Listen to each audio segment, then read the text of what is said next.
We are live 30 minutes before the trade deadline. I have my homie and friend of the show, Adam Mccreary from the Wing podcast. He did a show this morning. You guys want to check it out? How's it going, Adam? It's going good. Double duty on deadline day, and we got business to talk about. We got the things. We got the craziest deadline of our lives. I don't know. Yeah, man, we got the most anticipated trade. Pelicans fans been waiting for this since the summer, and of course, I'm talking about the tax cutting move of Daniel Tice at a second round pick to the Oklahoma City Thunder, who I think are doing an embezzlement scheme of second round picks to get under the tax, because we know that they love nothing more than get under the tax.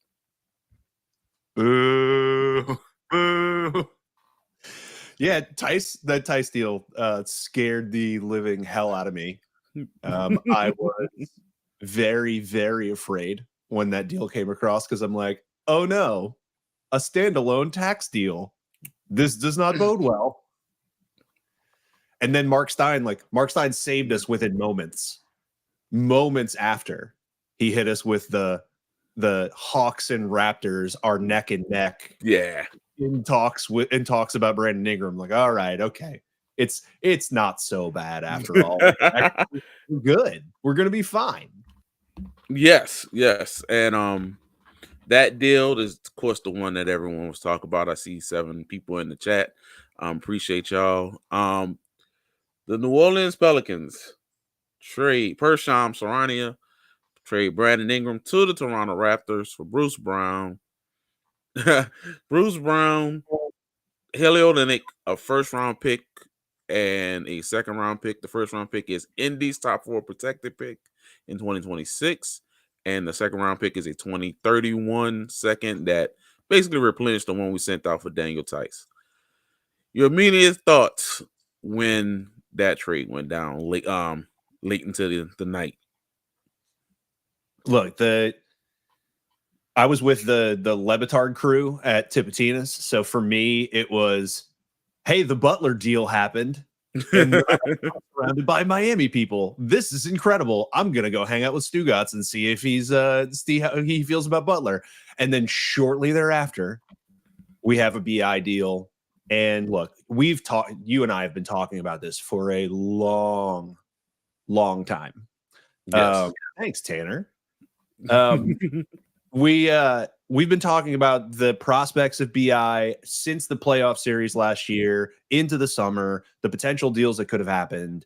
And we have been powering down our expectations month after month after month, to the point where just like you and I weeks ago are talking about he might be walking for nothing. Hey, that's a lot of money off the books. We were right there. We were desperate. I'm happy Griff put on a braver face than we would, because brother, I would have been sending all type of stuff. I would have been like, the trade machine kept calling me for something, but I was getting desperate, like you said. So any draft compensation, more importantly, no draft compensation going out to get rid of a guy who, get rid of such a strong word, to trade a guy who we know wasn't going to come back next year. That's the thing, right? You knew that's the whole premise is we've known for a long time Trey was going to get paid, and that was going to put him in a bad spot with BI. It was going to make him either a gargantuan tax item or a departure. And when you know it that long ago, and then you start shopping him, and then he starts the year on the team, it's tough. And like you said, we should not get into we should try as much as we can to avoid the negativity around BI. Yes. He has done great things for us.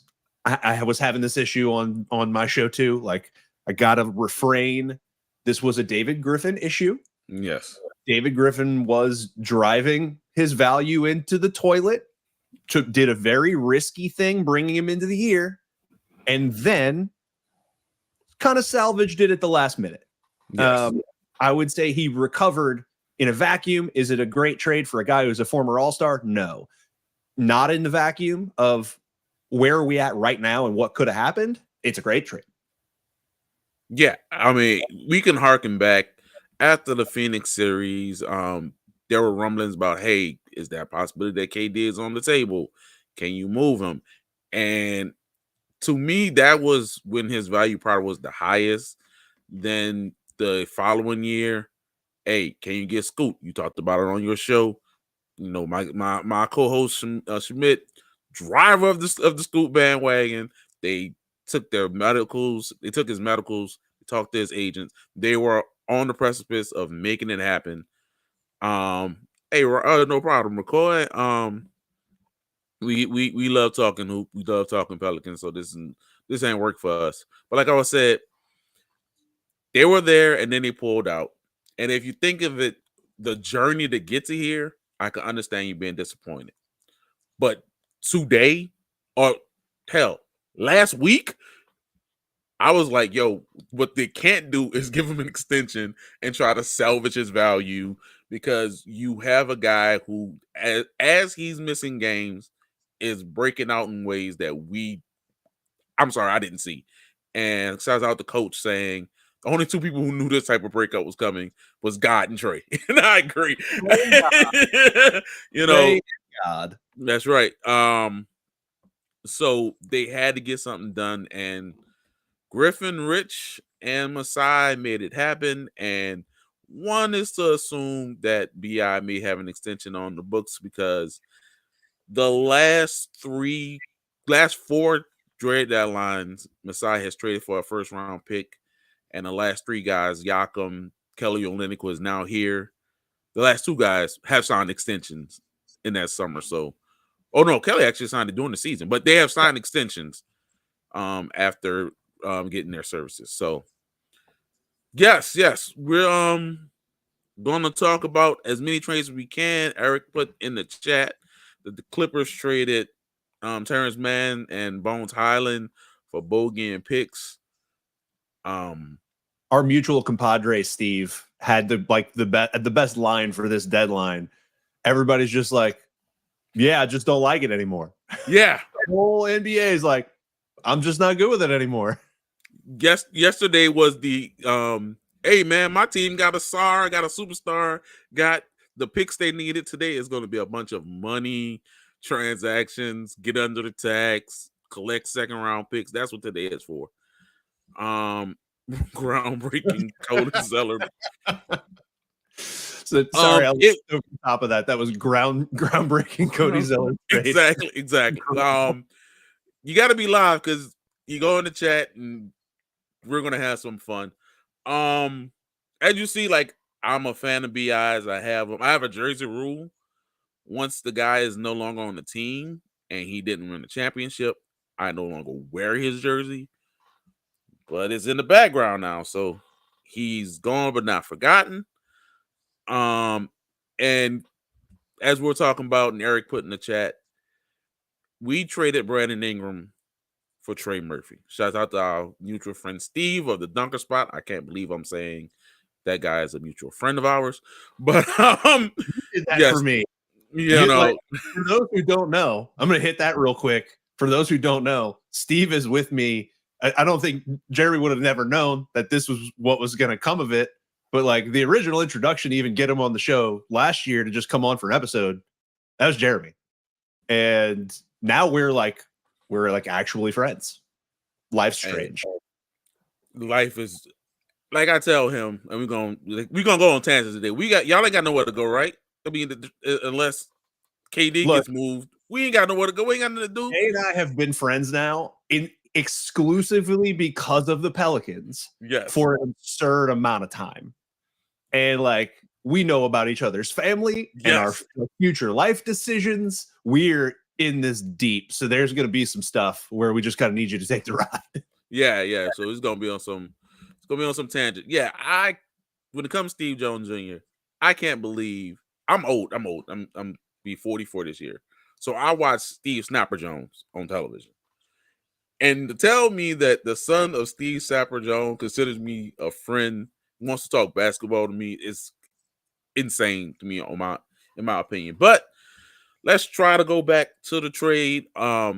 Any views on what Bruce Brown and or Kelly Olynyk can do for the team this year and beyond? Look, I am watching the next 18 minutes to make sure Bruce Brown is still on this team. If I had to guess right now, like just knowing our team and knowing how they think, I think the expiring salary is incredibly appealing to them. And I think that would be, it would take a very good draft asset to pry him away, to make them not just let that money wash off, because of the flexibility that it's going to give them to do whatever else they need to do when it does come off. Olynyk, we can talk about him pretty concretely. That's a guy that fits. It's a guy that us and our friends have talked about as like a style fit for Zion for years. Been a little injured, struggled a little bit the last couple of years to like get into consistent rhythms with playing time and everything, especially after the move to Toronto. But he's been, he's still got it in his bag. And stylistically, he's a good fit. And we need like that pseudo starter caliber center. And unlike Tice, he will make the jumper. So it's you're doing that, and you have him on the books next year for like $12 million. Easy to keep him. Don't know. I love Bruce. I love what Bruce could be if Bruce was staying here. Bruce talked a lot about going back home to teams that he's played for in the past. And so I wonder, like Steve asked me about a buyout, and I was like, I don't see New Orleans paying a man. That's not what we do. That's not what we do. I don't know. He would have to be like, he would have to take a serious haircut on that buyout in order to get out of here. Like, ask Josh Richardson about buyouts. Brother, you are expiring. You are not going anywhere. You're going to make every dollar that you have. Me making it. As JJ Reddit, as James says in the chat. The thing about Kelly Olynyk, like Adam's already touched on the positives, what he will bring. Another positive is that he draws fouls on himself. He gets away with getting charges. He can have people. Oh no, that's my normally go to work times. I'll cover for you. In other words, what you're saying is that Olynyk's a bit of a dirt bag. Well, yeah, he's a little bit, but he's a dirt bag. Yes. Shout out to MJF. Oh God, I see Mason eyeballs. Oh, I see Mason eyeballs. So he said he was doubtful, so at least he's gonna do like me for Christmas, where I just go in the chat and keep talking and try to make my presence felt. Also with Kelly, the other side is he's gonna leave the game with 2 personal fouls in to start the first quarter. Absolutely. Like, it's going to happen. He's a little bit uncoordinated at times. Jaren Jackson Jr. without the actual great defense, and power and power. Yes. So that's what I'll say about Kelly. Favorite Brandon Ingram moments? You got any? Oh, I mean, there's like a nice 3-month stretch leading up to the play and win in the Phoenix series, where the most underrated thing on betting applications was the prop bet on Brandon Ingram assists. They set that sucker at 5.5 every night, and that man had 7 every night. I mean, he took care of me for a little while. Him and CJ were taking care of me for a while. But I mean, I think every Kings game Brandon ever played, like there are certain, Schroeder just got redirected to Detroit. I'm getting the notification. Yeah. That's how we do it live, baby. Schroeder to Detroit. Let's see. He's being routed to Detroit. The Pistons plan on keeping him, and they haven't said draft compensation yet. So he's being acquired from the Jazz. Interesting. All right, so like you were saying, favorite Brandon Ingram moments. I mean, obviously, unfortunately, all of them are without Zion. Yeah, that's the tough part. Is like we saw real stretch runs where we talk about his processing speed a lot. We saw stretches where that processing speed went up out the roof for a long period of time, and you're like, who is this guy? Just getting downhill super fast, quick decisions, finding outlets. And then And then you just don't you don't see that stay. And then Zion comes back and it's muddy and it's back and forth and it's ISO and it's 14 second before you start a possession. Eric got a good one. The game winner in against Denver. That's a really good one. You know what I oddly think about? Mm-hmm. And this isn't the best moment. You remember when he hit what should have been the game winner against Utah? Oh, that was going to be one of my favorite moments. Yo, you remember that? Out to the refs for destroying the highlight. He got a game winner back though against Minnesota. I think is when he hit the one with 0.2 seconds left, and Josh Hart does the at the end of the game. That's one of my favorite moments. Best moment is game 2 against Phoenix, hands down. He was the best player on the court on the road when he realized the physicality of the playoffs and bounced back in the biggest ways. I think 37, 11, and 9, was hitting threes, was getting to the rim with ease after every miss. Willie just instilled, hey, we just running after every miss, after every make. Don't tell me because of Devin Booker was out. Devin Booker was out because we ran, and that's how he hurt his hamstring. And like I say, he was the best player. Him and CJ was going crazy. But as Adam pointed out, his best times were without Zion, and that kind of explains his era in a nutshell. Any other thoughts about the Brandon Ingram trade and his time here? I have the whole what the hell is Toronto doing thing. But we don't have to go there. We can touch on that for a minute. At the beginning of the year, I was like, a guy from the 2021 draft class who handles the ball a lot probably needs Brandon Ingram because he needs someone as good as him, if not better. That guy said was Cade Cunningham. Apparently, that guy now is Scotty Barnes.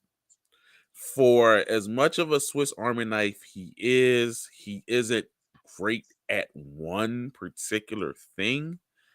I still don't know if he can get to his spots well. And in BI, they do get a guy who knows where he wants to get on the court. Here's the biggest issue. They kind of want to get to the same spots on the court. That was the thing with passing. I'm not talking about RJ. Like, hey, RJ, you got to get in where you fit in now. But yeah, when it comes to him and Scotty, I think it'd probably be better when they're apart than when they're together. In those minutes where they're when they're separated. But if BI wants to take threes, if BI wants to, is willing to be a quick decision maker with his passing, for all things Scotty is, and he is a really good decision maker in the half court. And he does find open guys. They can make this work.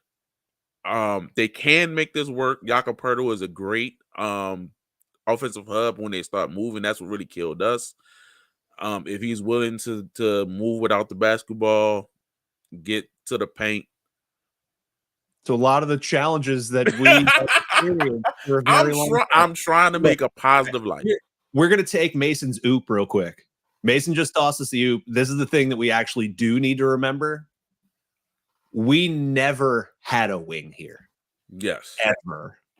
We didn't have, after Chris Paul, with two things happened. We never had a wing and we never had a point guard. What do you mean after Pager left? Pager was the best wing after Jamal Mashburn. Like you said. That's true. But that entire stretch afterward, the entire AD stretch, we had a bunch of twos.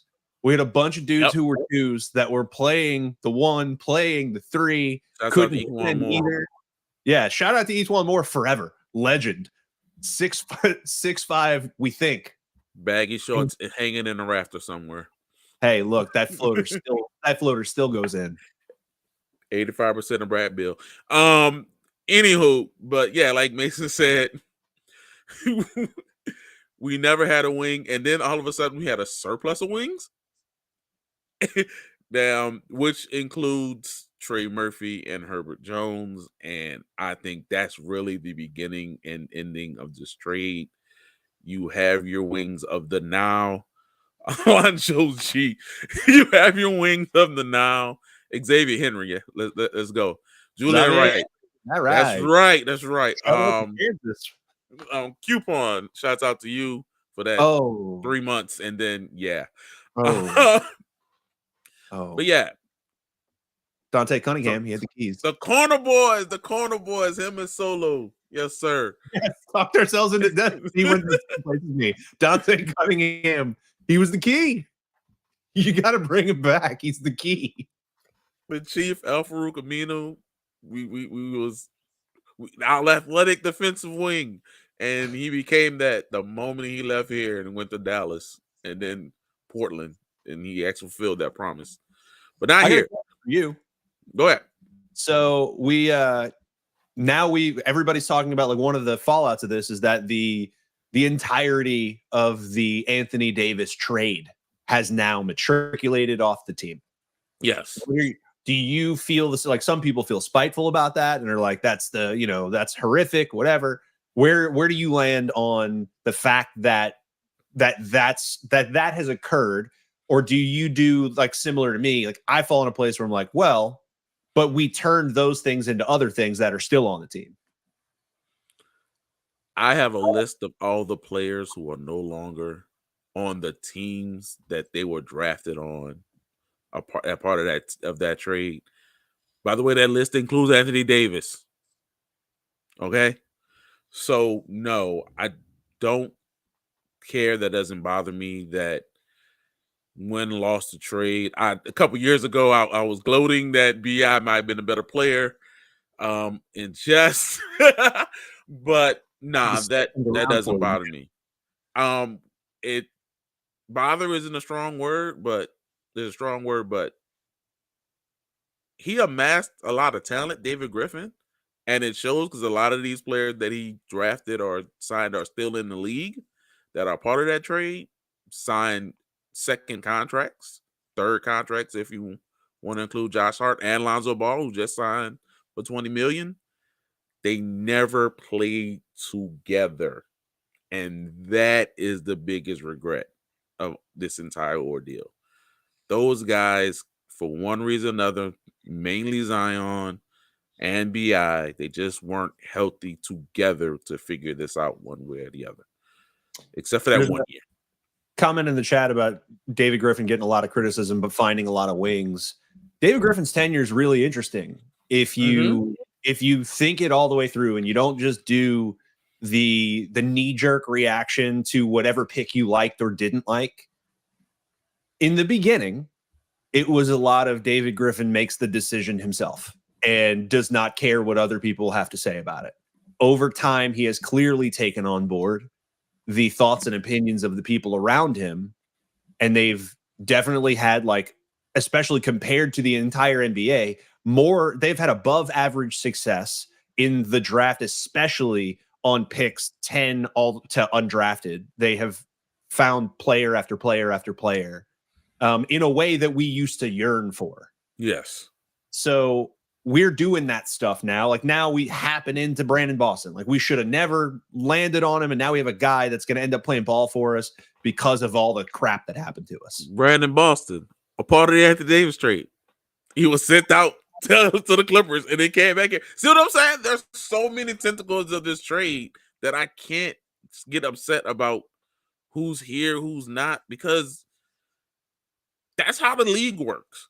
There aren't many players who stick around for 6, 7, 8 years, especially after getting their rookie extensions. That doesn't happen.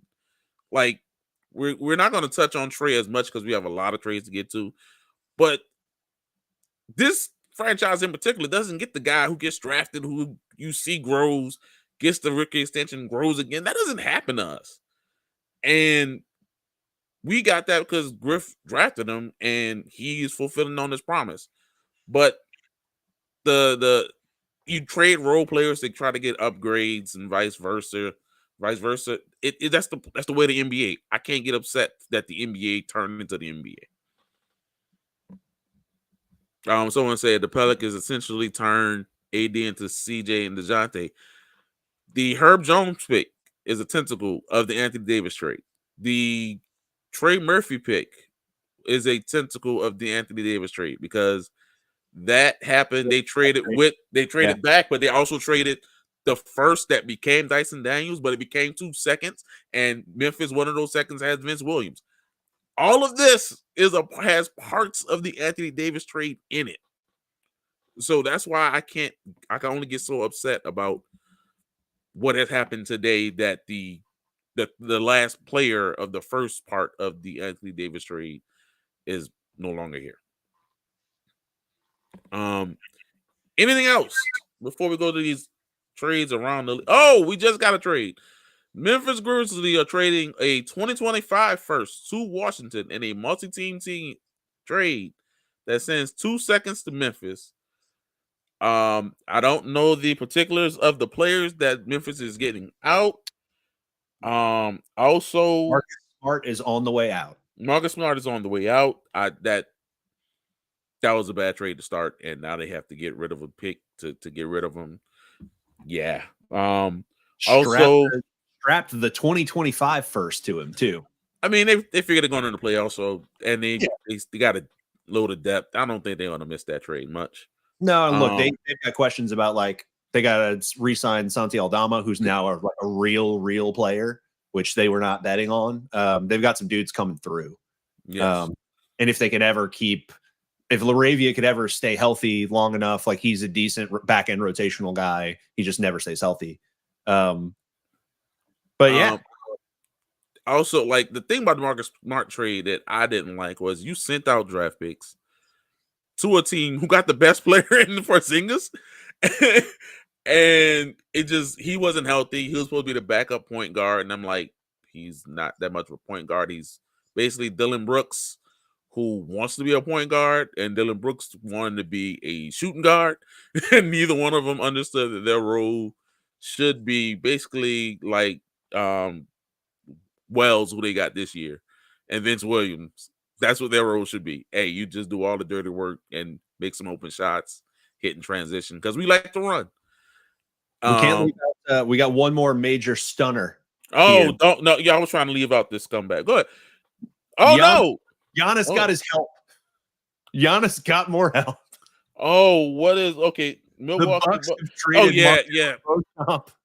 For that guy everybody thinks is good at basketball, that tends to not be. That used to play in Houston. He's not good at a lot of things in life. But yeah, number 77 for the Clippers. For Marshawn Beauchamp, no picks involved. Also, the Kings are getting Jake Aravia from this Memphis deal. He never stays healthy. There you go. They gave up. They gave up. There you go. They're gonna stick with John Conchar instead. Okay. It is 2:00 here, which means technically the trade deadline is over. My bad, Roby. Okay, I said for the Clippers. And this could be a great transition. Call that bum by his name. I refuse to, so we'll just refer to him as that bum. And we'll talk about the other 77 that he is referring to from Shams Charania. The Mavericks trade Maxi Kleber, Markieff Morris, and number 77 for Anthony Davis, Max Christie, and a Los Angeles Lakers first round pick. I'm gonna let y'all a little secret. Like Adam said, we've been friends for like 5-6 years now because of this team. I'm gonna tell you how I looked when he called me after that trade went down. Are you guys ready? Here you go. That's it.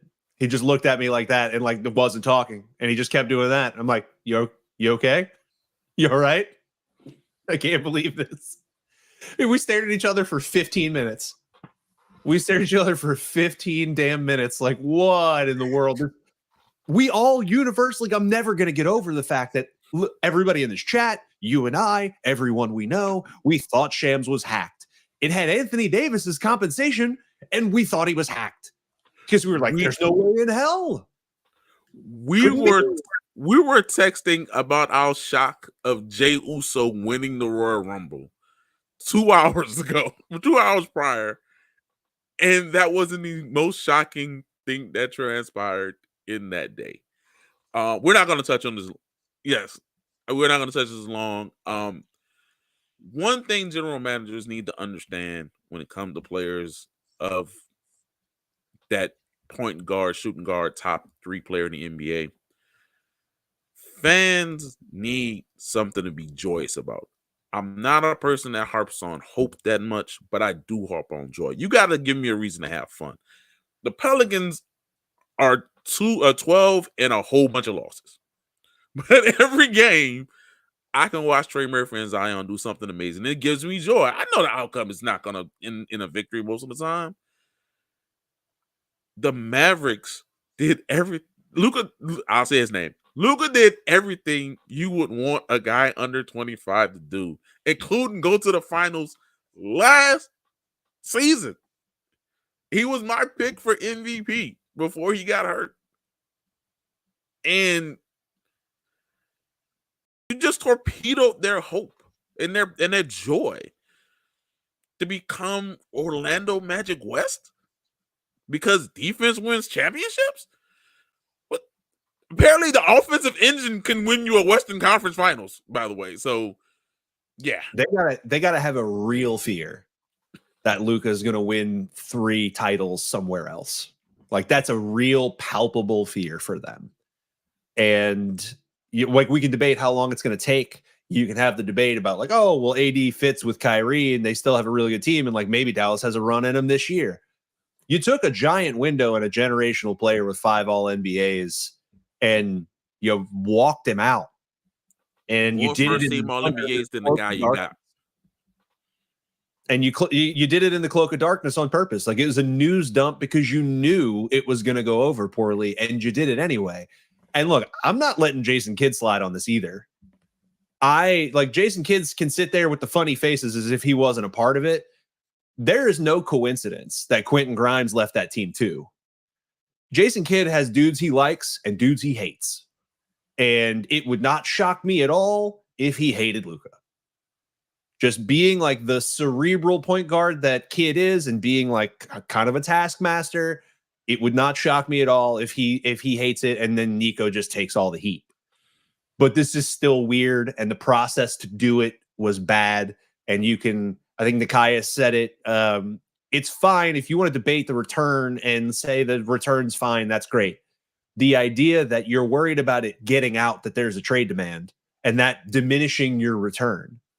Even the diminished return version of the public trade of Luka is more than you got. And that's kind of undebatable. Nuts. And then after that, the Lakers got their big later because they traded Mark. The Hornets decided we'll help out. We'll help the Lakers out.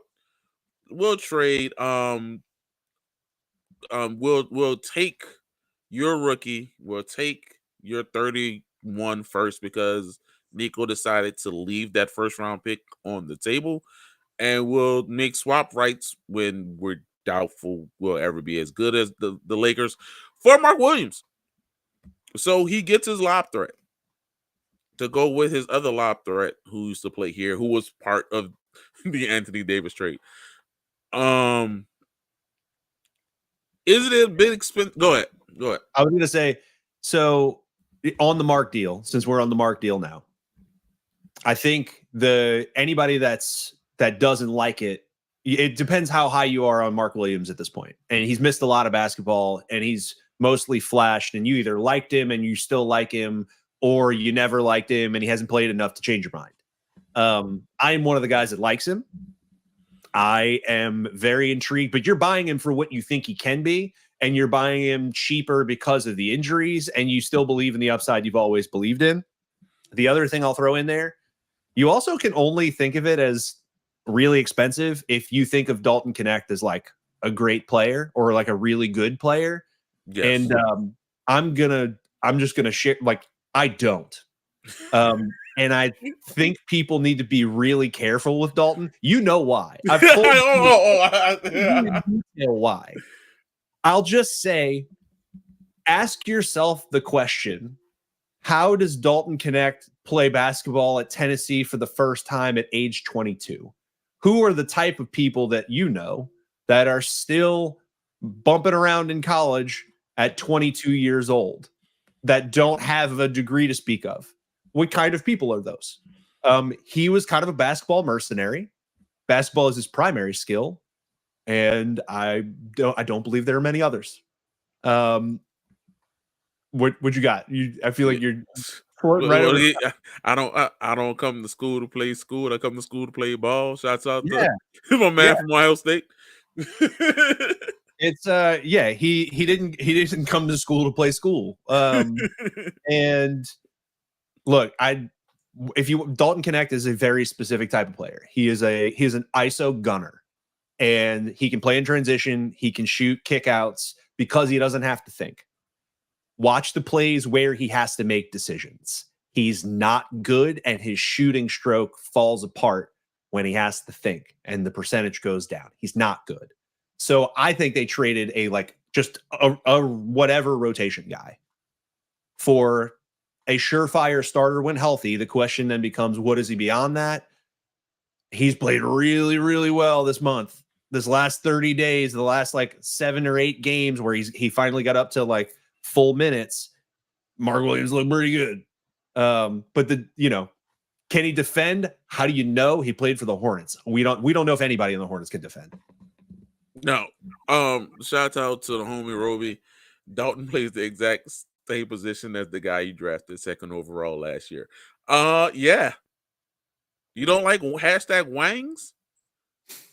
You need some wangs over here, man. Now, granted, they're tall people, maybe barbecue chicken outside of Miller, but we need some wangs over here. I don't mind Dalton Knecht. He could be a late bloomer, but at the same token, you need shooting, you need transition. Melo, he finds shooters, he gets you in transition. That kind of helps the core, and I can see, as certain people said about the other trade, I can see what y'all is trying to do. I can understand where they're getting at to help out their last guy, their main guy. Enough about the Lakers and continuing to get away with it. We will talk about another major deal that happened yesterday. Jimmy Butler is no longer a member of the Miami Heat. Here we go. They sent Jimmy Butler to the Golden State Warriors for Andrew Wiggins, Dennis Schroeder, Kyle Anderson, and a protected first-round pick. That protected first-round pick is 1 through 10. If it doesn't convey, the same protection will be in 2026. Jimmy Butler, after saying he wouldn't sign an extension in Golden State because that's what every person does to try not to get sent to a certain team, signs a 2-year, $121 million contract extension with the Golden State Warriors. So he's there for 2.5 seasons. He declined his player option for next year to start getting money, new money in 2025-26. So the core in Golden State is Steph, Jimmy, and Draymond. And I think all of them are Adam's age. And my knees hurt thinking about it. I have no idea how. And I mean, actually I do. So there was once a GM in Golden State that said, I think I'm going to get out of here. And he got out, and he went and got some ESPN cash. And let me tell you, he knew Draymond needed to not be there. And he was right. And he's still making cash. And now everybody else is dealing with what's left. And look, they soft launched a youth transition, and then they just never pulled the trigger. And so now they're buying old. They're giving this dude 60. I'm like, first I see he turned down the option. I'm like, okay, Jimmy turned down the $52 million option. He's going to get like a more reasonable number. No, a higher per year. Well, let's max him out. We don't want to do 3 or 4 years, but we'll do 2 and we'll just go higher dollars. That I didn't believe the tweets I was seeing about how thirsty and desperate the Warriors were. We saw rumor after rumor after rumor that they were looking into this, looking into that, and trying to get Durant and all that stuff.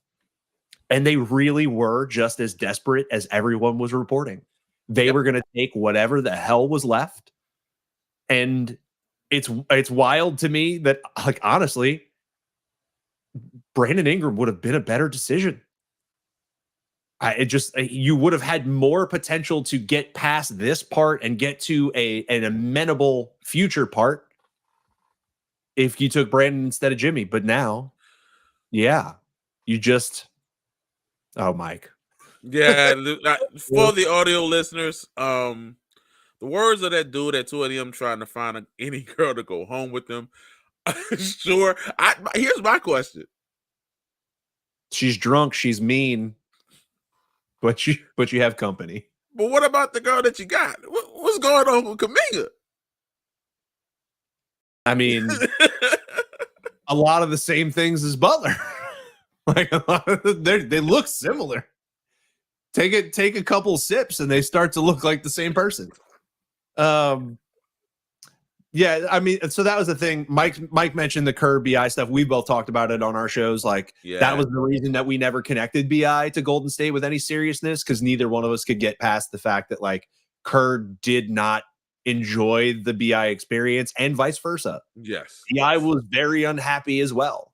So I get it. And Mike mentioned Kuminga is going to test the market, and he may not like what he gets back. We're gonna have a pretty barren free agency market.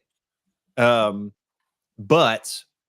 I don't know who's gonna want to throw. I don't know who wants to throw money at a player of that ilk, like that style of player. I don't know that people are gonna want to throw a ton of cash at somebody like that. If you're Brooklyn, do you throw the offer sheet out there, or, hey guys, I work at night, I'm sorry, my alarms are going off. Do you throw an offer sheet at Kuminga? Do like you did with Tyler Johnson?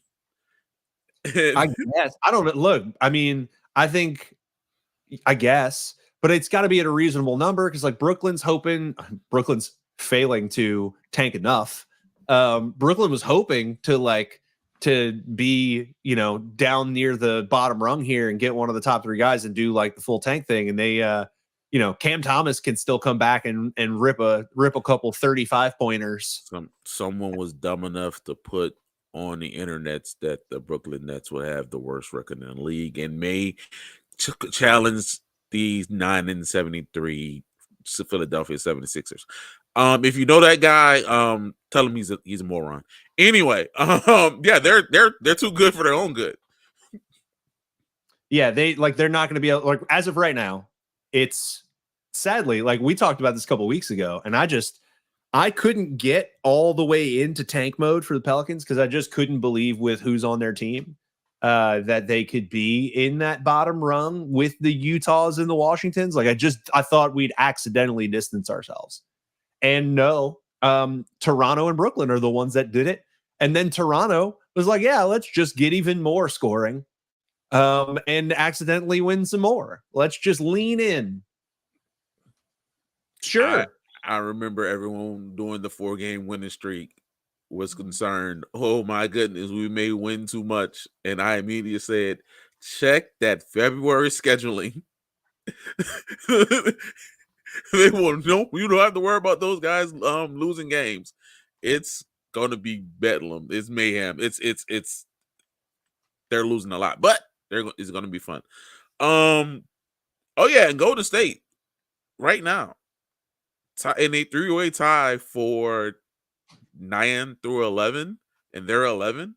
That being said, they're 3 losses back from 6. So yeah, that's what the West is.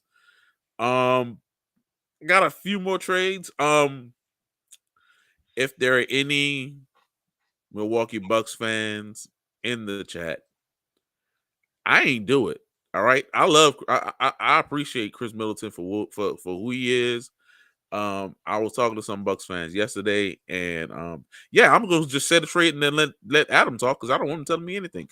The Milwaukee Bucks are trading. Well, they have traded Chris Middleton, AJ Johnson, a pick swap to the Washington Wizards for Kyle Kuzma, Patrick Baldwin Jr., who I think has been sent somewhere else by now, and second round pick compensation. Baldwin is with San Antonio now. San Antonio, there you go. They also sent Dylan Wright to the Knicks for Jericho Sims that made Nekias Duncan extremely happy, but that's neither here or there. I was honestly a little shocked by that one because Sims is like a little bit of a Tibbs guy. Like I thought Tibbs was starting Sims over guys that you would have liked him to sit behind. I'm like, all right, maybe he's just a big Jericho Sims guy because they've had to deal with a lot of Mitchell Robinson injuries. But to the Bucks, look, they have been very, very out and obvious with the fact that they were trying to get a significant upgrade. And their hands are tied. Like if you look up and down their roster in terms of they were a second apron team coming into this thing. Basically, if they didn't do specifically a Middleton deal, in order to do anything else, they were going to have to send Pat Connaughton to just somebody with cash. They were just going to pay somebody to take Connaughton, like Detroit, to get them out of the apron so that they could then mold together contracts to do something bigger. Well, the only something bigger that was any kind of possibility for them was Butler. And it was only if they waited till the midnight hour, like Golden State did. You were going to have to ride this thing all the way out. So apparently Giannis signs off on Kuzma. And look, I'll try to say something positive about Kuzma. When he was the third and fourth option in LA, it looked pretty good. And Washington, like, I struggle to completely crap on guys that play for Washington or Charlotte, like these aimless, messy teams. It's the reason that I didn't give up on Scoot in Portland. When teams are a mess and they're not trying to build correct basketball teams and they're not trying to make you defend, it's hard to judge guys in that context because they're going to screw up because everybody around them's screwing up. So, and Kuzma's already the dude that comes in the fuchsia sweater, turtleneck that covers up the nose with the floppy arms and all that stuff. Like he's already that guy. But look, he's a huge wing that once upon a time could defend pretty good and shoot. And that is also what Chris Middleton used to be. And emphasis on used to be. Unfortunately, we are both Chris Middleton appreciators. I'm also an appreciator of the fact that his legs are gone. And they just you can't keep doing the in and out, might only play 40 games in the year. You can't dance with somebody like that on that high of a price tag. And it's still got more years on it. It's got 2 more years on it. You gotta ride with this a little bit more or try to sell it again next year. That's a tough scene. So yeah, Kuzma is the best they were going to do for that because somebody had to believe that Chris Middleton's going to play 65 games for him next year. And I don't think anybody in the league believes that. To the audio listeners, shout out to my man Keith. Mom and Dad asked me about Kuz, and he said he's younger Chris, but his fashion is horrible. Remember, Bucks fans, I didn't say that Kyle Kuzma is younger Chris Middleton. I didn't say that at all. Retire number 22, or I saw a dope post from Michael Redd, who was their previous 22, and he was just giving glowing remarks about Chris's career, including winning the title. If you're not going to retire 22, you should do like what Dallas does with 88, or local fans, LSU with 7. Have it mean something. Have 22 mean something now. Don't give it a Kuz. Whatever you do not give it a Kuz. And have his legacy live on, because to go from a second round pick into a champion and the second best player on the title team, like that's what franchises dream of. You get a guy in the second round that you were choosing to be the guy that made the final shot of the game for years, and you want a title that way. That is a bananas story for anybody. And it's also something that, like any fairy tale, will come to an end before you're ready. And you got the magic. You appreciate the magic.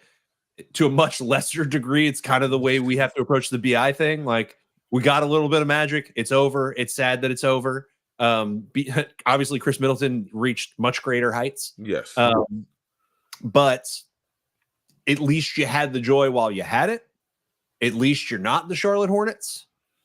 And you know, that's why I'm never. It's always going to be hard for me. Like, I'm struggling right now. We're a full blown tank right now. We're a legitimate. This is the first time in a really long time. First time since probably like the Dan Dickau, Speedy Claxton stuff. First time that we are like really going to be intentionally bad, and we still have a ton of talent on the team. And we're going to do the proactive tank thing.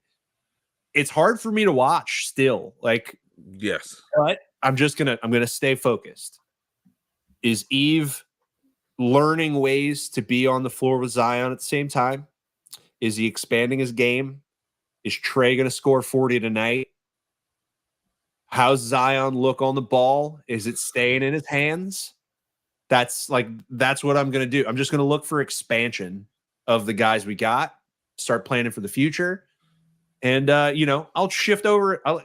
Steve's scared of me right now. That big board, that draft board is coming onto my show soon. We're not scared. Well, Steve's scared. Wait till Smith gets back, man. Like, he's going to have a digital one behind him. Yeah. And I'm going to be looking at names that I've never thought, I didn't know exist. And he's going to have fantastic breakdowns on them. And I'm going to watch Hoop Intellect on YouTube to get a crash. He's going to talk you into I'm not watching college basketball. Look, real quick on this class, it did not turn out to be like the super high end thing. Like, basically, we had a little bit of like buyer's remorse on last year's class that artificially inflated what this one was going to be. But there's a handful of like real top dog stuff in here. And then there's like what a lot of the recent drafts have been. A lot of reliable rotation guys. Some of them have more upside than others. I think there's going to be some debate now whether or not the BYU guy, Igor Damon or Demon, is going to stay in college or not, because he's just got some things to improve. James is rolling me with like, speaking of college drafts, there has not been a person that me and Schmidt have agreed on more unanimously at the same time than Johnny Davis. We both hated Johnny Davis and wanted him to stay as far away from our team as humanly possible. Hated him. Didn't know much about draft. Never really look into draft picks. People were comparing Johnny Davis to CJ McCollum. And I was like, y'all never watched Lehigh, CJ McCollum. To compare this guy to CJ. I tell people all the time, if somebody uses a comp, like CJ is like one of the craftiest lesser athletes to ever make it in the league. If somebody uses that name or Draymond, now the big one now is Derek White. Derek White is a way of telling me a guy can guard and can't shoot. That's what you're trying to and magically he's just going to turn into 40% from three. If they call out those names to me, I am immediately suspect of whoever you're trying to sell me on. If the guys in college taking tough shots, these shots get tougher in the NBA, and it's not going to work out. That's my number one key to college basketball. If every shot he takes is a tough contested two, it's not going to work out in the league. So Mike's saying D White can shoot now. Like that's the point. That's the comp. That's the comp. Not the rule. That is the gargantuan exception, not the rule. Guy who didn't make shots the entire time he was a Spur, who just had these little stretches where he'd like make 6 of 8 from 3, and then the next night he'd go 0 of 7. Derek White was always a good defender. Always. Like when the Spurs were bad, Derek White was a great defender. But the Spurs were not good defenders. Yes. The three-pointer came out of nowhere. So you can't look at a college guy that can't shoot and just be like, oh, well, Derek White did it, so he can too. No, CJ and Derek White are exceptions. They're not the rule. Draymond's mind is an exception, not the rule. So don't comp those people, which I got to say, shout out to Jeremy. Jeremy's comps are usually very good. Jeremy comes up with very, very, like, I'm just never going to forget the Trey Murphy comp. Like, he called it, like, when we drafted him, he said, buddy, that's Rashard Lewis. And I'm like, yeah, that's very specific. And yeah, I think so. I think it might be. And now we're talking ceiling level Rashard Lewis in play. Yes. Like, that's where we're dabbling now. So yeah, I see, like, Dyson being compared to Derek White is exactly what I'm talking about, James. Like, you shouldn't do that because it means that they can't shoot. And so we're just making a giant exception that they're going to be able to because, hey, Derek White did it. It's like Trey, honestly, to stay on Trey, it's like Trey's handle. You and I have been talking about this the last few days. Trey's handle and driving and decision-making on those drives, it's such a huge leap that was not on tape before. Nope. That you can't just say that's going to happen. But that's the exception, not the rule. We've talked about so many other wings who needed to develop a thing to be the big guy, and it never happened. DeAndre Hunter, I don't know why the Cleveland Cavaliers just acquired him. I'm happy you said that. Now you want to talk about friends who don't throwing it up. Don't always agree on things. Let's bring this up. And we got one more trade I definitely want to talk about after that. But yes, the Cleveland Cavaliers and the Atlanta Hawks trade Caris LeVert and Gorgie Jane for DeAndre Hunter and 3 second-round picks and 2 swaps. You said Gorgie Jang. I'm going to have to correct you. Oh, no, Gorgie Jang. George Niang. I'm sorry. I get why it's a swap, but no, it's the Donut King himself, George Niang. It was the minivan, right? That's his nickname? Yeah. Yes, sir, the minivan. I love the trade for Cleveland. And I'm going to let Adam tell you why he does it, and then I'm going to give him the reason why I do. Go ahead. DeAndre Hunter's last game was 20 points and 0 other stats. 0. He scored 20 points with a 0-0-0-0. Like, the thing about DeAndre Hunter is he's only an okay defender, and the shooting comes and goes. And if the shooting's not there, he don't really do anything else. I do have a weird affinity for Michigan basketball players. I'm not a Caris LeVert sycophant. I am very weird about, like, that kind of player. Those weird, like, 7th or 8th best player, if you have ever watched anything that I've been on or heard anything I've been on, I have a strange affinity for those guys, especially if I liked them in college. I just get hooked on them, and then I'm like a bad GM. I have, like, a list of dudes that can't quit. And look, Trey Burke right now, if he came back into the league, I would buy right back in. He made so many small. I thought it was so small. It was just too small. It wasn't quick enough. But don't even get me started on Kendall Marshall. I'm not going to go there. But I'm not the big Caris LeVert apologist, but it's a criticism of DeAndre Hunter. Like, I get that he's, like, a little hot right now. I get Atlanta shopping him. Atlanta was, like, on the fence about whether or not to pay him the last time.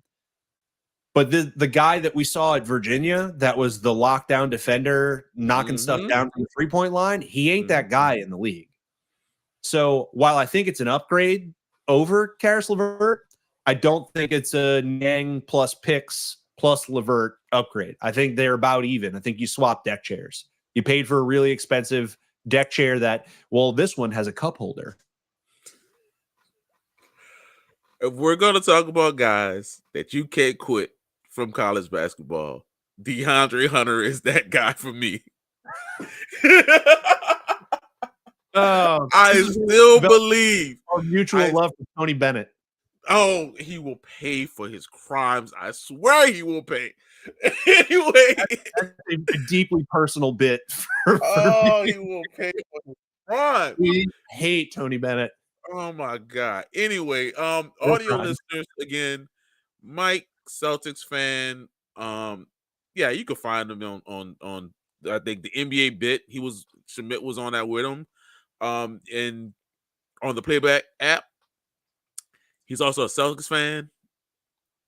Boo him because they too much success in my lifetime. But he puts in the chat, I'm very excited for Jason Tatum and Jaylen Brown to burn Hunter in the playoffs. Through him, over him, around him. It's happening. I'm gonna take what you just said and throw it against you. Who plays defense in Atlanta? Name the guy.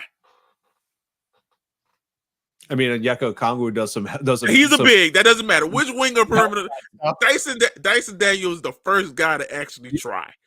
Hey, and that's the only reason why he can get on the court. Going for the NBA record in stocks this year, and that's why we. Right. That's right. Can't wait for him to get overpaid by the Hawks. Anyway, in Karis, they had no shot of defending those wings. In DeAndre Hunter, theoretically, they have a shot.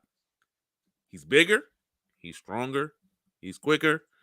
No, he isn't the defender he was at Virginia, but similar to Virginia, he has the defensive structure to help him out. Sure, he's just new ways of Harrison Barnes. That's fine. I have no issues with that. Harrison Barnes is better than him. Disagree. But if all else fails, he still has the defensive mechanisms and help of those two big wings back there, those bigs back there, and that allows players to be aggressive on the perimeter. Now, I say that to say this. All of this goes to the crapper the moment Jason Tatum says, hey, Darius Garland, you in particular, come here. And if he does that 20 to 25 times a game, I don't care. The moment you see Derek White or Drew Holiday set that screen, it's everything I just said is cooked. It's cooked. Because as much as I love Darius, and I do love Darius, and everyone knows me in the summer, I was like, please, Griff, trade for Darius. Brother, he is small. My guy Neo in the chat's got my back here. Harrison Barnes better than Hunter. Look, Harrison Barnes' year this year, I think, is better than Hunter. I'm sorry. I wholeheartedly disagree with that. Yeah, you disagree to the cows come. I want to hit on something on Mike giving us like just all the content here. I too would have rather dealt for Cam Johnson in a vacuum. However, Sean Marks still runs that damn team, and I promise you, that dude wanted 2 firsts. I promise you that dude wanted 2 firsts for the oft injured Cam Johnson. That man is a hostage taker.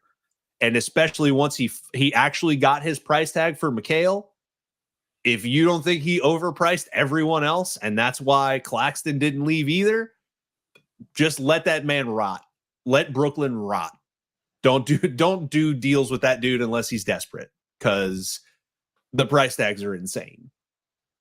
Barnes was a key contributor to the chip. He was part of the lineup. I will say that. And I think that's what Cleveland sees. He made the shots. Look, you were a proponent when there was a hypothetical of Sacramento deal that would bounce Barnes here to be the 8th guy. To be the 8th guy and to be the wing off the bench. I sure was, and I'll do it again. I also take DeAndre Hunter if that option was. Hunter might be starting. Hunter might be starting, but he might be their 8th best player. Come on, what are we doing? Their 8th best player. Wait till they fall back in love with Max Strus. That beautiful man. It's coming. Man. If y'all come to me and say his Virginia teammate Todd Jerome is better than DeAndre Hunter, as a person who said that in November, by the way, and you said it. Nah, we're not doing this, man. We're not doing this. Okay, you said there was one more trade you wanted to hit. Yes. What is the trade we did not discuss? The 3-team deal between the Spurs, the Kings, and the Bulls. Hmm. The Bulls send out Zach LaVine to the Kings. They get Zach Collins, Trey Jones, Kevin Herter, and their pick back. I don't know if people like that or not. I think when you're desperate, you do what you do. The Kings get Zach LaVine, City Sissoko. We talked about this earlier, but I want to get your thoughts about it. The guy who's been sent to like 3 teams since he was sent to the Kings.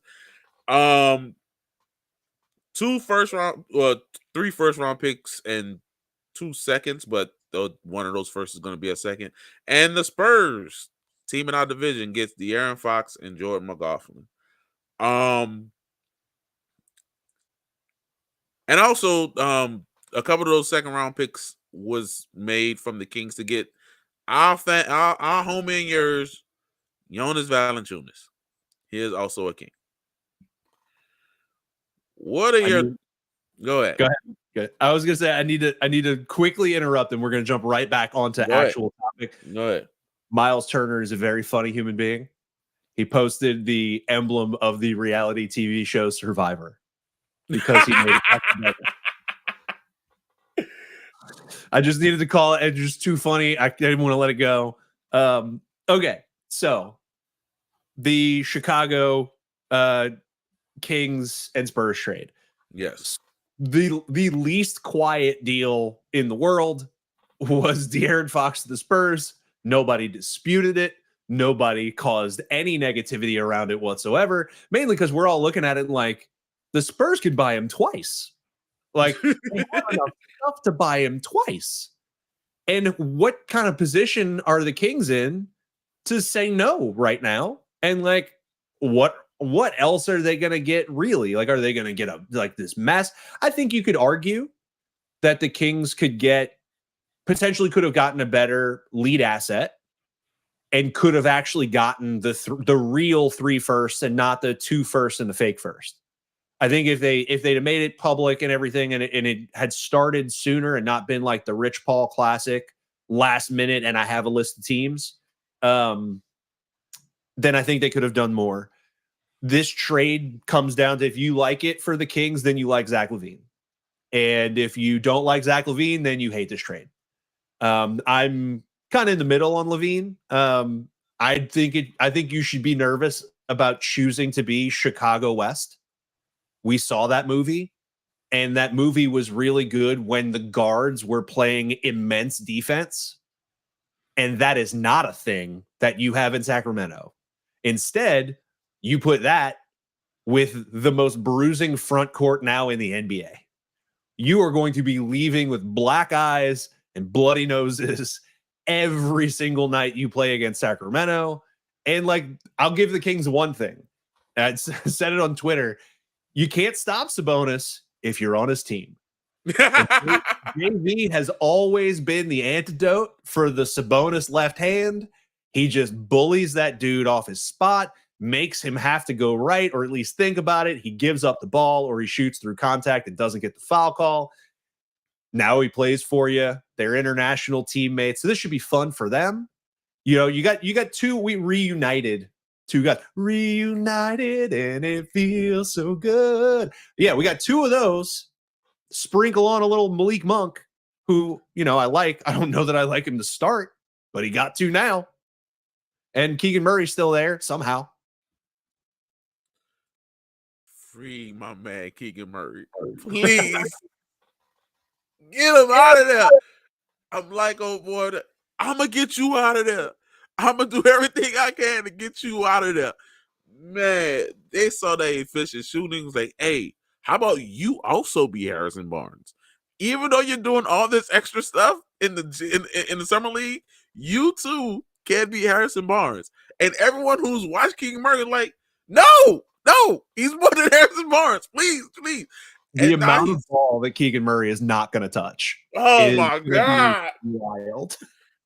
Oh my God. The amount of ball he does not touch is going to be wild. Okay, let's talk about it. So the Chicago thing, Chicago just gets off LaVine, who for a few years there, it looked like LaVine was going to be like negative value they kind of got off him on like neutral value, but he's playing pretty well this year and he's finally healthy again. But like the dude's had like knee problems repeatedly, and it's been an issue in a recurring way that you should be scared of with how much money there is left. Getting your own pick back when it was top 10 protected, like, bro, you're not getting out of the top 10 picks. You let them sell that to you as an asset? Control of my own pick. You had that pick. That thing wasn't going anywhere. So that was like, I just would have needed to be something else. But like, look, they got to like save face and say they got it first, whatever. Control their destiny. Sure. Whatever you got to say. San Antonio kills this. Yeah. San Antonio kills this. Fox comes in. You still have tons of picks. You only gave up one of your own. And you bring in, like, nobody's even going to talk. No one is going to say anything about Jordan McLaughlin except me. Jordan McLaughlin coming in with Fox next to Chris Paul means they go from, like, they didn't even really trust Trey Jones to be, like, the backup. You're stressing Chris Paul out, making him the surefire nightly starter. Now he doesn't have to be the dude that's on the ball every single second of every day. And if you need to rest him, Jordan McLaughlin can come put in a shift, man. He can come put in a half-court routine point guard. I know where to go. I know where to be, and I'm going to defend. That's what McLaughlin is. And like they went from no point guards to a lot of them. Yep. And I think keeping Chris Paul there, are they mighty small in the backcourt? Sure. Is this like the final stroke of the Wemby Spurs? No, this is like a first ramp up, you know? So incredible deal for them. And they all the flexibility in the world to keep doing what they want to do. They can still pivot off of this if they want to. Like if it doesn't work out in 2 years, they can just be like, all right, we'll go a different way. If they want to change the lineup and just put Chris Paul on the bench because they do think that they're too small, they can do that. Like it was such a win for the Spurs the moment you heard De'Aaron was interested in going there. Unfortunately, that means we have to deal with them in a division, which sucks. And by the way, they got that alien in. So it was just an A+ deal for me for the reasons you mentioned for the Spurs. The Kings, not just the Keegan Murray thing. My boy, my homie, shouts out to my homie Brian. If you just think of him as good shooting form, Kevin Martin, that's the thing about for Zach LaVine. He even was his vet when they were in Minnesota. He's efficient.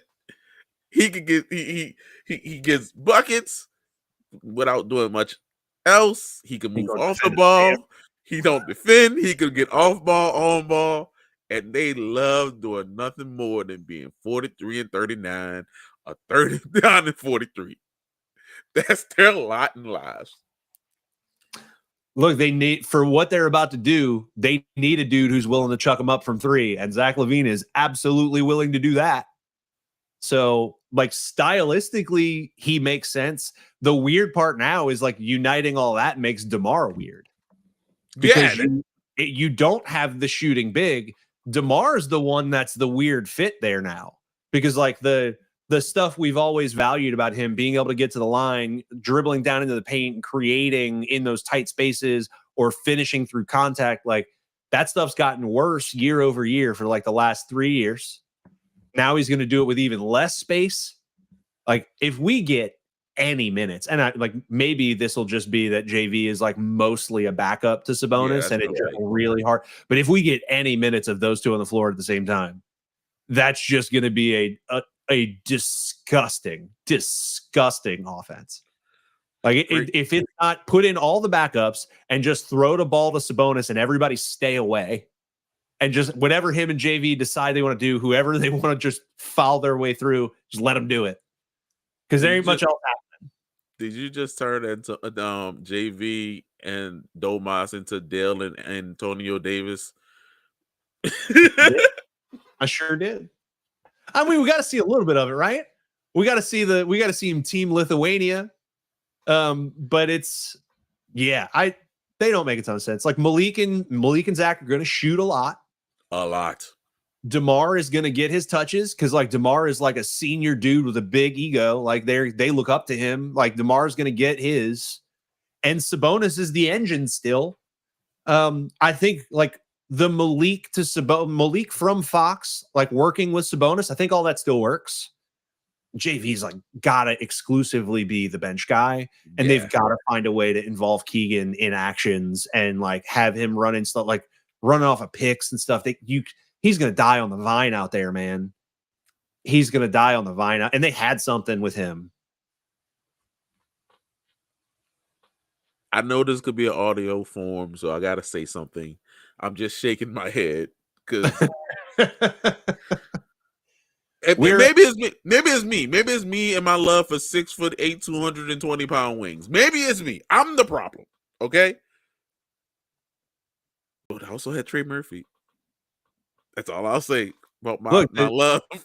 One of the things I love about everything that's happening for Trey Murphy this year, in lieu of the awful season for the Pelicans, this shit's not happening for Jaden Daniels and Keegan Murray, man.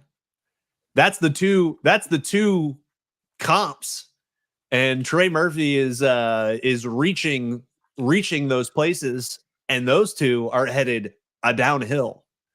And this Trey Murphy money is about to look immaculate.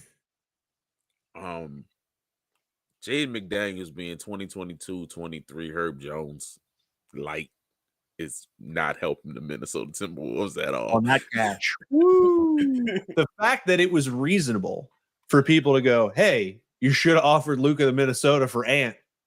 I'm like, oh, Jesus. Wow. So y'all are just like, forget the Randall experience. Like, just get Ant out of there. We're already here. I mean, I get that it's Luka. Like, I get that part, but damn, the A1 guy, run him out. Hey, we're not gonna bring that trade up. I don't want anger Mavs fans anymore. Any other transactions?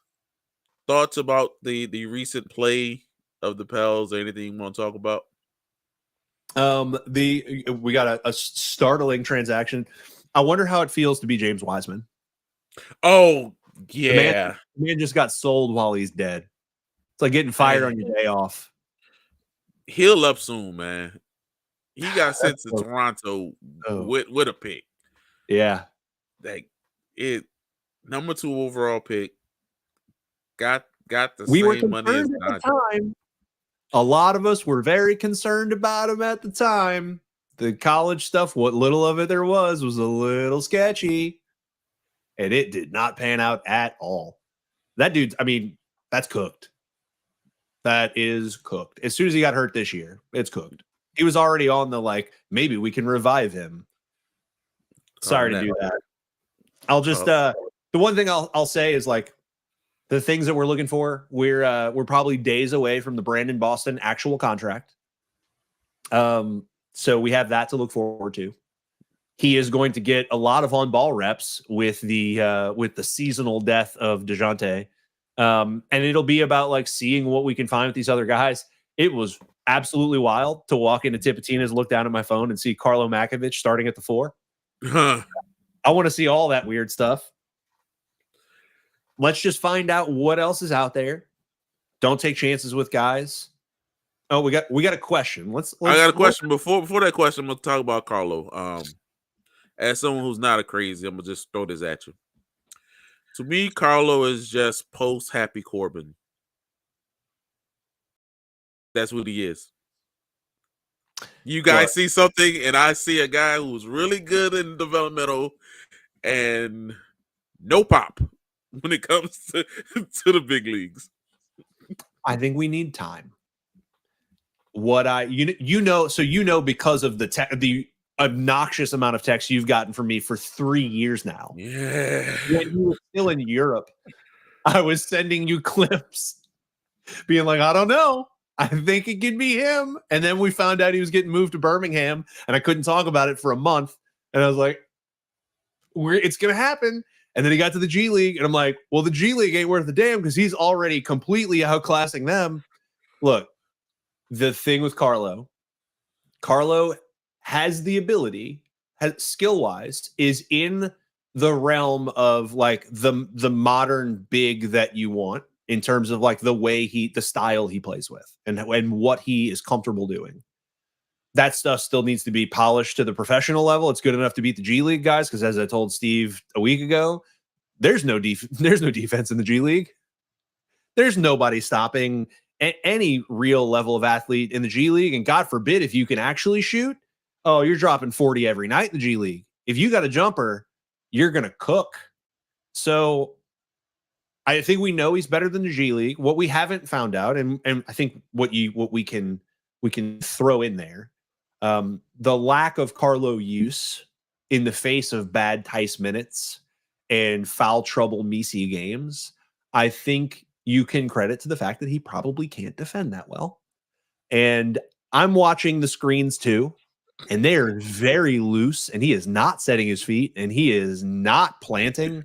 He is turning out of there before the man even arrives. So there's some stuff to work on. But he can shoot a little bit.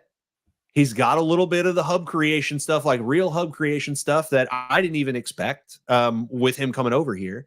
And like, I'm just curious if the dude can turn into a rotational big, because I can see him being one of those guys, like a Luke Cornett kind of thing, where he just clings to the league. There's a role that works for him on specific teams, and he makes it. That was the only thing I ever had for him. Wasn't going to be that like, oh, he's going to be the starting center for the Pelicans. We got damn close. We wouldn't hit on Messi. He might have been. But I think I am intrigued with what we have, with the stakes that we have for the rest of the season. I think we want to see Carlo explored. Let's find out what it is. Let's let him boogie a little bit and see what we have, because we don't know. Made a 3 the other night. Got a couple block shots. Just saying, we're not all the way out. Just like we shouldn't have quit on Scoot when it was bad. We're not doing this.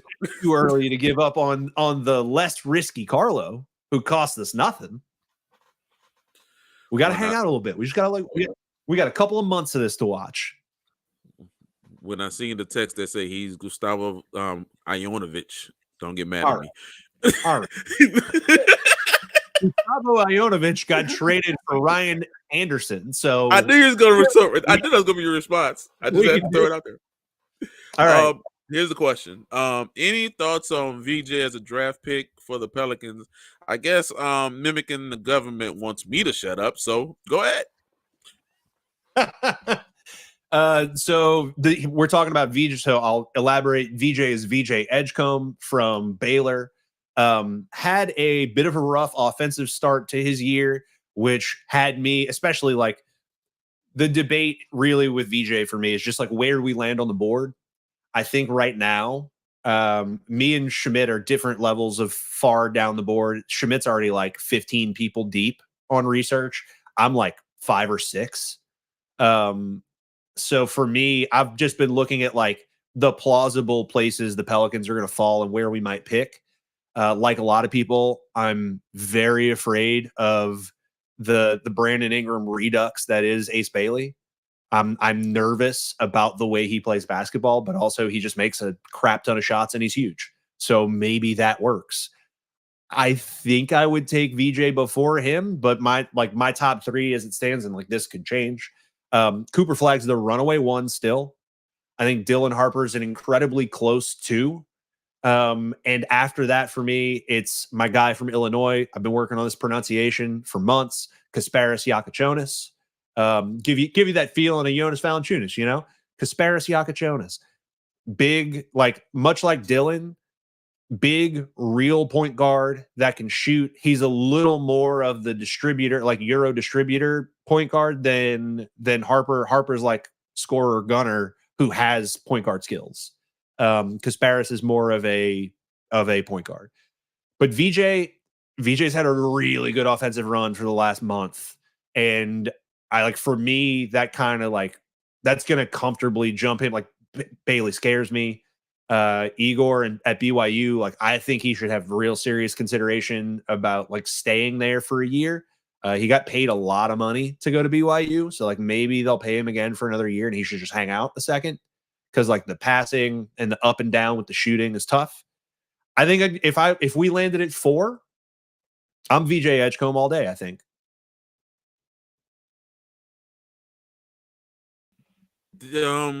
One, MTG, I know more about ironing boards than draft boards. So yeah, when you start talking about guys like that, I have no clue what to say at the moment. Did my trash team make any trades today? No. Was that directed at us? We're the only ones here. Well, I mean, we got like Mavs talk and Bucks talk sometimes going on in there. Did my trash team? No. Well, my team is trash. I mean, they're 12 and a hell of a lot more games numbered than 12. So no, they made it yesterday, and that's why we're here. We have 39 losses. 30, not good. That number's gonna be larger than my age. I'm not here for that. Yeah. we have 30. Like, that's the thing. Like, there are 3 teams with 12 wins, but only your Pelicans have 39 losses. And as Jay and I always do when we're watching records and we're trying to go up or down boards, we're watching the loss column. Yes, it's the losses. You cannot make up losses. You can't get them back, baby. Can't get them back. 39 and oh man, this ain't what I signed up for, man. I love doing this. I love talking to y'all. I love being a part of this group. I did not sign up for this. What a hell of a year to jump into this, huh? Oh my God. I feel my co-host bailed. And then Luka left. My co-host left the state. That's how bad it was. After years of people asking for me to do this, I decided to jump on board with my homies Mason and Schmidt, and I'm a curse. Look, so for those that are in the chat that are aware of Christian Clark, I text him regularly. When Luka got traded, me and Jay were not nice people. We told him that he took the curse with him. and we got paid back for that in the form of DeJounte Murray. He left the residue. He came down. We just need to stop talking bad about people. He came down for the Mavericks game. And then DeJounte got hurt. It's real, guys. Hey, appreciate you. MTG, as I guess as my wife tells me, I'm a part of this now. Yes, prior to this year, I would say the same thing. The local media for the last 3-4 years has carried this season, that has made it what it is. I appreciate being a part of this. For you think that we're carrying this season, but we going through it just like y'all, man. It hurts us to see, because we're fans first. Unlike I won't say unlike the writers, because I know everyone who covers this team. When Christian was here, Will, Andrew, they love basketball. They love good basketball. So I won't say that they aren't hurting like fans, but they want to watch good basketball. And buddy, this is not good basketball. Look, I'm gonna be honest. I was riding a high horse, just being able to, like, every week I'm just doing an episode or 2 off of Christian's writing that he's already done. So, like, our content wrote itself. It was so easy. It was so easy. Like, he always had a plan. Now I got to steer the ship and remember to talk at the same time and remember not to talk. That's the harder part. Got to open these up and press buttons. Hey, since y'all had Adam talk for like 5 minutes or stuff I don't know about, I'm gonna do the same for Adam for a couple seconds. The W off season has started, and a couple trades that I just want to talk about. I'm gonna give you some W music. Oh, here we go. Jewel Law to the Aces, Kelsey Plum to the Sparks. And the Storms get the 2nd overall pick. I don't know about W draft either, but this is insane. Kelsey Plum is going to put up 25 points a game, in my opinion, in LA. And as for Jewel, well, y'all saw what Kelsey did if you watch the W. And other one to talk about is how both Alyssa Thomas and Satu Sabali have been traded to the Phoenix Mercury. Like they look like they trying to come back in a big way. So I love those two moves the most. I don't have the breakdowns, but I just wanted to touch on them a bit. You can kill the music now. I wanted to ask you one more. I wanted to keep it open. What about this morning's trade demand from the Connecticut Sun? Hey man, Marina was in Chicago when this happened. When Kyle decided I'm not gonna be here anymore, and she was like, "Hey, I've done this before. Alyssa's gone. Dewana's gone. Dejanay's gone. I ain't sticking around. Out of here. I know how this ends. No, ma'am, not your girl. But see, I'm not even out of W here. guy. I had W content ready to go. Look at that. I'll take 6'10" J.R. Smith Part 2 and Ace Bailey if he falls to us. I don't want to be in a position to have to take Ace Bailey because I am going to believe in the power of the balls. I'm going to believe in the power of the balls. That is a perfect way to end this stream. Believe in the power of the balls. Thank you, Adam, so much for joining me in this trade special. Follow From the Wing on all social media platforms, especially his TikTok page. He's putting some really funny clips up there and insight with him and Steve. Go ahead and promote yourself. Yeah, look, we're to the point where like we're fully. I think these two shows are like good companion pieces. Like they're gonna get into numbers and transactional stuff and like in hardcore strategy stuff that like I'll tell you very frankly, Steve's not very interested in, and I don't really love digging into either. We're gonna talk about the on the court stuff and the like, what does it mean type things, and we're gonna try and joke around like we're both at least once or twice an episode gonna try and make the other one either lose their mind or laugh. That's the goal every episode. So yeah, check us out and obviously keep coming to these guys like you do. A lot of people are dual listeners and dual watchers. We're just gonna try and exist next to each other. We're always gonna promote each other. We'll take down everybody else is what we'll do. So yes, check out In the Know, check out From the Wing. We will keep doing this. Jay, take us home. Yeah, like and subscribe. Thank y'all so much for showing us in the live. Y'all really don't understand how y'all keep the show going, especially when we need information like we did today. Like, subscribe, 5-star reviews on Apple Podcasts if you're listening to it that way. Spotify, there's comment sections you can read there. Again, like, subscribe, share the episode, tell a friend to tell a friend. Like, subscribe, and tell a friend to watch and listen to From the Wing. And on that note, be easy.